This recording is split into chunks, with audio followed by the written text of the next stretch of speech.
Rochester City Council is reviewing recommendations for its 2026 legislative priorities and tweaking any adjustments before being considered for final adoption by City Council.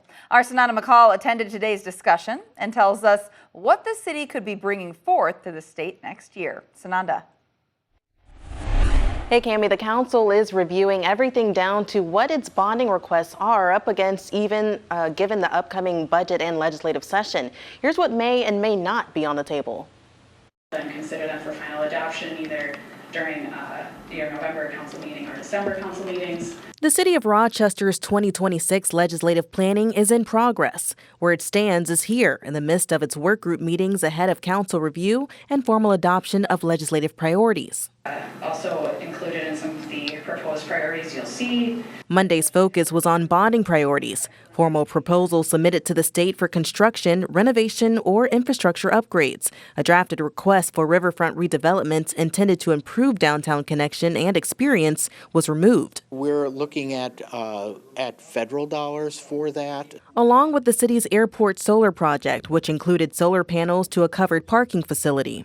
We had to move forward on that project, that repaving of the airport parking lot. So that one is moving along on its own without state bonding. That's condensed the top bonding topics at hand to two at Monday night's study session, one being the sewer and water infrastructure investments for housing opportunities, focusing on the East Zumbro River sewer, with a focus of the Silver Lake connection, impacting the southeast part of the city and adding on around 1,000 acres of developable land. Rochester is a growing city. We're 125,000 people now, and the sewer pipes that we have underground, the sewer water pipes, are really about 6 inches in diameter. And in order to have a domino effect into economic growth, pipes in the city need to be upsized for additional housing and industrial users in Rochester. According to the draft of priorities, the city would ask the state for $9.21 million, 50% of phase one of the project.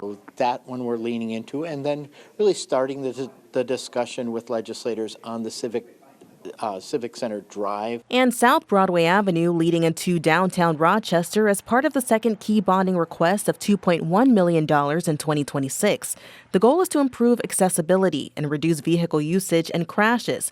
Both projects are considered feasible, but some council members questioned the emphasis on the term when making a final request to the state. I think we need to be leading with the $9 million too. It's almost getting lost. It's almost like giving them an out right away that says, we can just give them something. That's all it'll take. Now, other key legislative priorities for Rochester include streamlining the Chateau Theater liquor licensing, advocating for city-led housing incentives, and securing exemption for city projects like the water reclamation plant upgrade and RPU advanced metering infrastructure. The legislative session for Minnesota begins in February and wraps up in May. Cami?